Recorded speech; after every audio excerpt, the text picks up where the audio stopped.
And welcome to the Tuesday's edition of the Bridge Show. And holy Moses, what a show we have for you today. It's about the open oceans. It's about, sailing. Holy Moses. So let the show begin.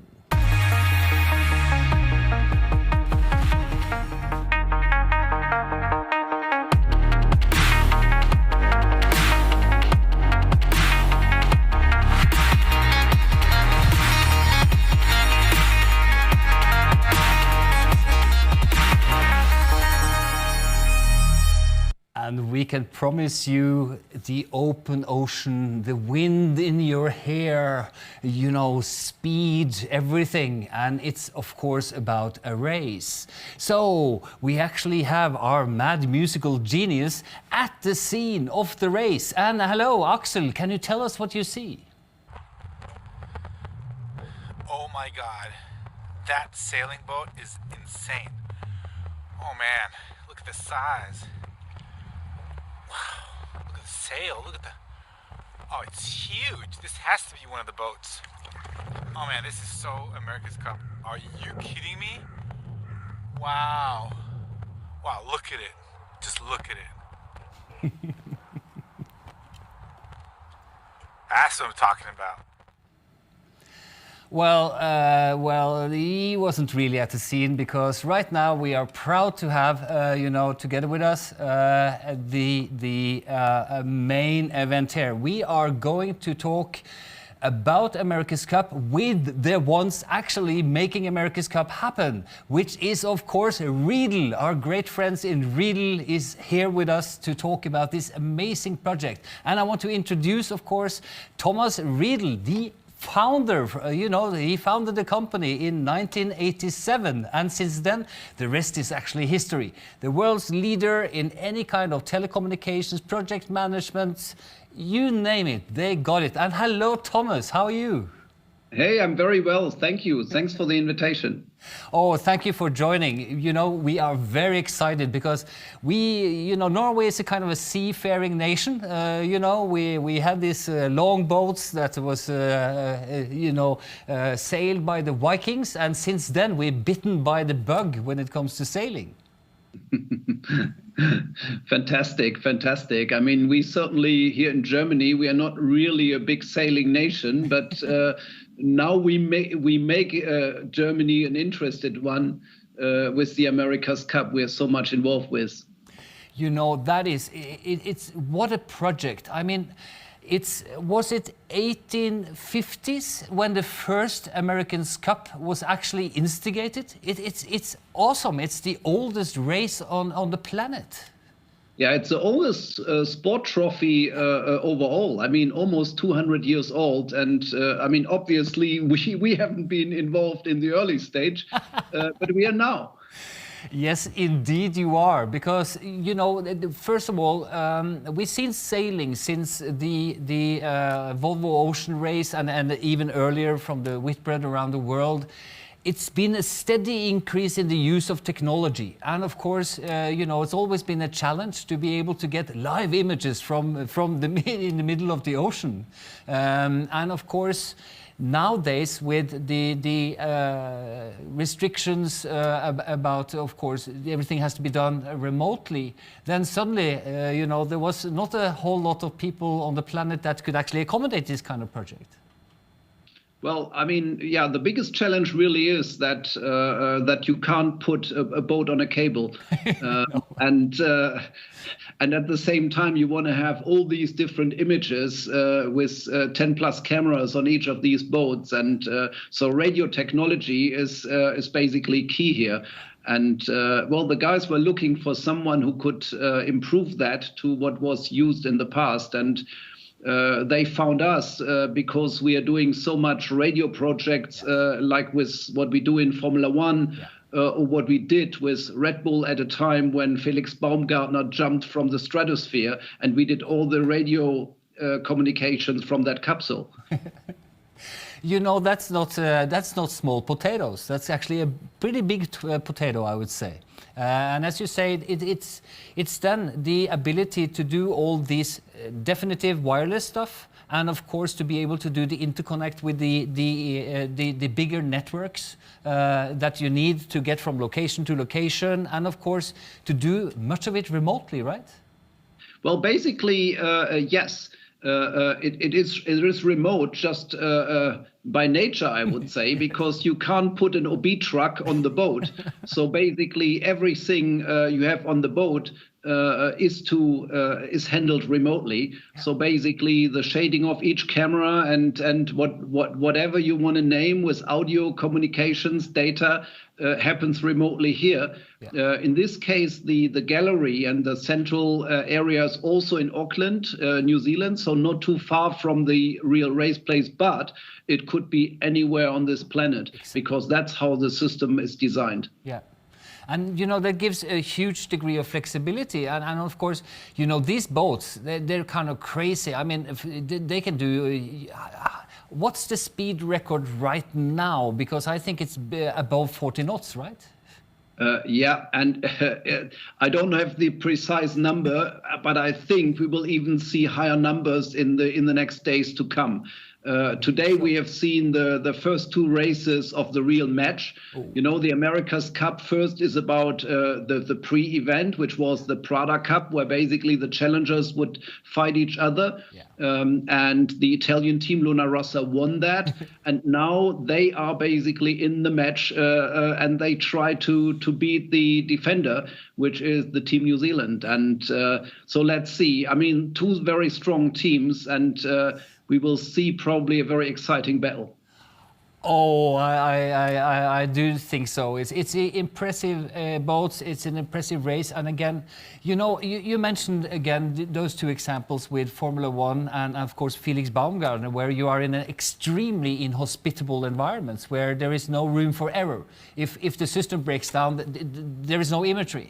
The moment is gone forever, and that's just not acceptable. And America's Cup is one of those. I would say that's certainly very visible on these very large ones. But isn't that the case with like the products you manufacture, we manufacture as well?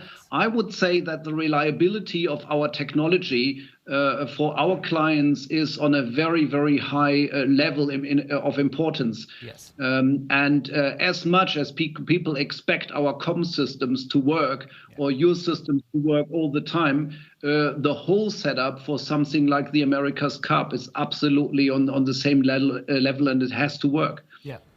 No, but you're right, and that's where, you know, there's a lot of discussions all the time, and people say that, oh, there is some new sexy technology, and we need all these new features, and we can do this and that, and that's well and fine. I love technology. I'm a technology geek. But when it all boils down to practicality, it's about reliability, and reliability. That's the number one reason for us being here.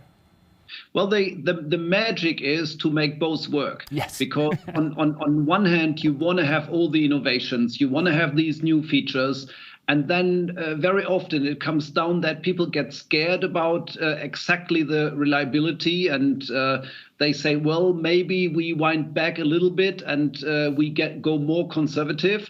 The magic is when you have all the features, all the singing and dancing, and on top of that, it is rock solid. And I think that is when you reach the master class in our industry.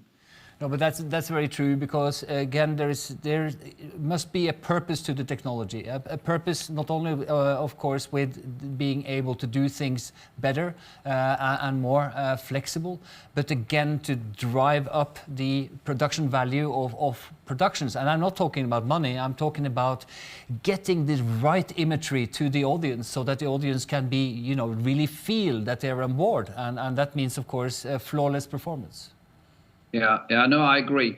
I mean, in this case, we even went a step further, and we didn't just look at the broadcast setup, but and we call this approach a 360-degree production approach, because we looked at like the sports part as one thing, and then on top of that you have event, and around the event you have TV production. Yes. And historically these elements were seen independently. So you organize an event around the sports, and then you put cameras on and put that on air. But we said, no, that's how it was done in the past. Now we need to mesh all this together, and let's make really the event part of the sports and vice versa, and integrate the television production and the whole media production and in that as well. And it starts with the comm setup, where basically, whether it's the TV director, race control, it is the athletes on the boats, they're all in one comm system, and everyone can talk to everyone at each time.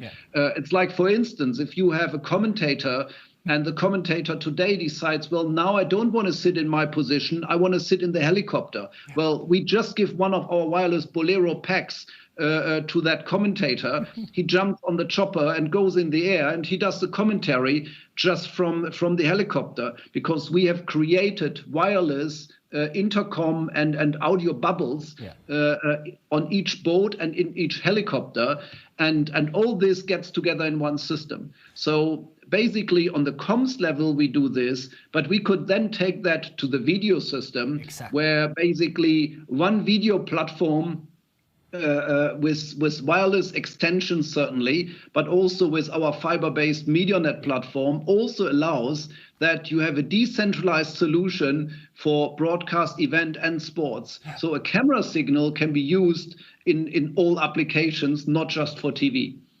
No, but that's again, as you mentioned, the flexibility, and that's when you can really apply, and you got a good way of using technology so that it's seamless, that you can actually let the creatives choose exactly how they want to behave, and technology just follows. And it's a very, very good example, Thomas. I like that example a lot, and there is a lot to be done for designing such a system and having that in the background to make it actually work. Yeah, well, I mean, we started some years back. Basically, the client got in touch with us right after the last Cup, which was in Bermuda. I was on site, funny enough. It was a private trip, and someone invited me. And that's how I met some of the key people. And still, it was a private thing. And then only weeks later, I got a call whether I'm interested to talk. So that's when things started. And then we started a huge engineering program, which basically went through all the designs of hardware, software, because what we did here is, I would say, 80% based on unique developments for that project, rather than taking things off the shelf. Yeah, no, but that's the key thing, because you know, when you have this technology, and to be, I will insert one little thing here, and that we're very proud to be at least a small part of it with some of our equipment in this project. And I was struck when we were visiting Wuppertal, over a year ago, with both the size of the project, but also the care of how the project was put together, so that again it would be a seamless experience for the creatives, and then of course the viewers themselves to get something that's unheard of. So I was pretty impressed by that. Well, yeah, I mean, it is big, and it's a teamwork overall. It's a group of people here, but also part of that team is all the partners we work with, like you guys, and also basically your elements connected on the IP part of our infrastructure is absolutely crucial. And I only hear very, very good comments about that. Oh, I'm so glad, Thomas. That's nice of you to say. But you know. Please, everybody that is watching, there is much more detail that you can find in Riedel.net's web pages. There is a lot of interesting things, and of course, follow America's Cup on the broadcast. It is astonishing. Those boats are insane. I've never seen this type of racing before on the water. Yeah, well, I can only underline what you just said. I mean, for our time zone, it is unfortunately nighttime when it happens live. But you find it on YouTube, and basically in the morning when I watch it, I just love it. It's a fantastic project. Oh, this is great. No, I would say a big thank you to you, Thomas, and it's great project. And again, I love both the technology and the mix, because there is no need in technology if you don't have a purpose. And this purpose I can see very much in how you format projects and also how you build projects. Because, of course, we are using both the Bolero and, of course, the Riedel amazing intercom system in our IP-only studio in the basement of our HQ as well. So there you have it. Thank you so much for having me, and thanks for using the product. That makes me proud. Oh, we're also very proud, Thomas. Thank you very much, and thank you for joining the show. And basically, to everybody else, I would just say that tune in next Tuesday for another episode of The Bridge Show. Until then, have a great evening.